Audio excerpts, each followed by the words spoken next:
Bismillahirrahmanirrahim. Assalamualaikum warahmatullahi wabarakatuh. Perkenalkan, saya Rifa Syahidan. Saya dari kelas akuntansi reguler Malang Fakultas Ekonomi Program Studi Akuntansi Universitas Kuningan. Pada kesempatan kali ini, di sini saya akan mempresentasikan tugas mata kuliah analisis laporan keuangan yang telah saya kerjakan, yaitu mengenai analisis laporan keuangan pada sektor keuangan di PT Asuransi Ramayana Tbk. Sebelumnya, di sini saya akan menjelaskan terlebih dahulu sejarah mengenai PT Asuransi Ramayana Tbk tersebut. Asuransi Ramayana merupakan perusahaan publik yang bergerak dalam bidang asuransi umum dan bermarkas di Jakarta. Perusahaan ini didirikan pada tanggal 6 Agustus tahun 1956 dengan Akta Notaris Raden Mister Suwandi nomor 14 dan disahkan dengan penetapan Menteri Kehakiman Republik Indonesia tanggal 15 September tahun 1956 dengan nama PT Maskapai Asuransi Ramayana.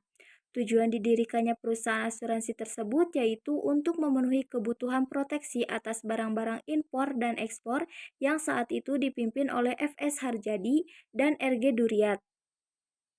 Lalu, pada tahun 1986, tepatnya tanggal 19 Juli, PT Maskapai Asuransi Ramayana berubah nama menjadi PT Asuransi Ramayana dengan Akta Notaris Muhani Salim SH nomor 95 dan disahkan dengan Keputusan Menteri Kehakiman nomor C25040 HT0104 tahun 1986.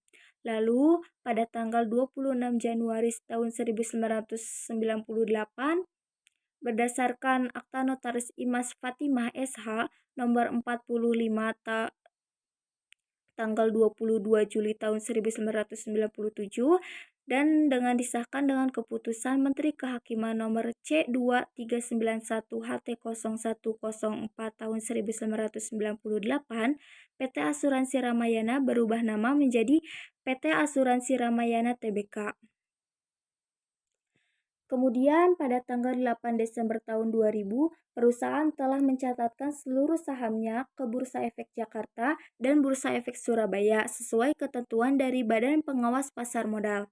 Kemudian, pada tanggal 18 Januari tahun 2006, perusahaan mendapatkan izin untuk membuka unit usaha syariah berdasarkan Keputusan Menteri Keuangan Republik Indonesia. Berdasarkan anggaran dasar perusahaan, ruang lingkup kegiatannya adalah menjalankan usaha di bidang asuransi kerugian, konvensional maupun prinsip syariah. Saat ini, Asuransi Ramayana menyediakan berbagai jenis asuransi, diantaranya yaitu asuransi properti, asuransi kendaraan bermotor dan alat berat, asuransi pengangkutan, asuransi rekayasa, asuransi hull dan aviation, asuransi kesehatan, asuransi uang, asuransi kecelakaan diri, asuransi liability, asuransi bond, dan asuransi syariah. Dalam upaya menyediakan pelayanan prima bagi pemegang polis, saat ini perusahaan telah memiliki 27 cabang, 2 kantor unit, dan 18 kantor perwakilan yang tersebar di seluruh wilayah Indonesia.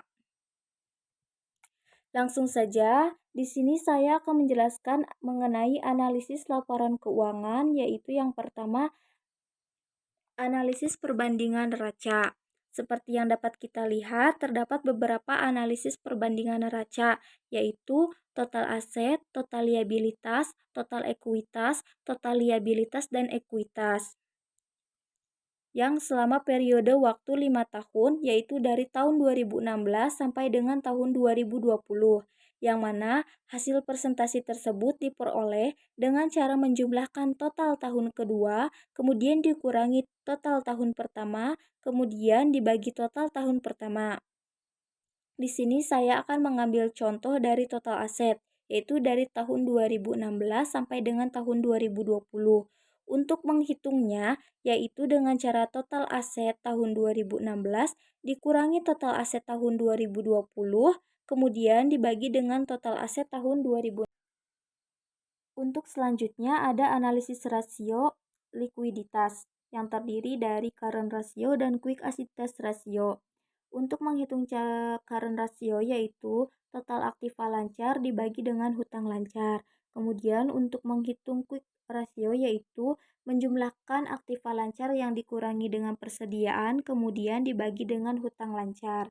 Kemudian dibandingkan juga dengan perusahaan tersebut. Selanjutnya yaitu ada analisis rasio leverage yang terdiri dari total debt to total asset ratio dan total debt to total equity ratio. Untuk menghitung total debt to total asset ratio yaitu total hutang dibagi dengan total aktiva. Kemudian untuk menghitung total debt to total equity ratio yaitu total hutang dibagi dengan ekuitas. Kemudian dibandingkan juga dengan rasio industri dari masing-masing perusahaan tersebut. Selanjutnya di sini ada analisis common size laporan posisi keuangan. Untuk menghitung presentasinya dapat dihitung dengan cara untuk aset. Semua aset dibagi dengan total aset. Kemudian untuk liabilitas, semua liabilitas dibagi dengan total liabilitas. Untuk ekuitas, semua ekuitas dibagi dengan total ekuitas. Kemudian untuk liabilitas dan ekuitas yaitu semua liabilitas dan ekuitas dibagi dengan total liabilitas dan ekuitas. Selanjutnya di sini juga ada analis tren laporan posisi keuangan. Untuk mendapatkan hasil presentasinya dapat dihitung dengan cara semua tahun pertama, tahun kedua, ketiga, keempat, dan kelima dibagi dengan tahun pertama. Seperti contoh, tahun 2016 dibagi dengan tahun 2016, tahun 2017 dibagi dengan tahun 2016, tahun 2018 dibagi dengan tahun 2016, tahun 2019 dibagi dengan tahun 2016, kemudian tahun 2020 dibagi dengan tahun 2016. Demikian pemaparan materi yang telah saya jelaskan, semoga dapat memberikan informasi yang bermanfaat bagi para pengguna laporan keuangan. Sekian yang dapat saya sampaikan, kurang lebihnya mohon maaf. Wassalamualaikum warahmatullahi wabarakatuh.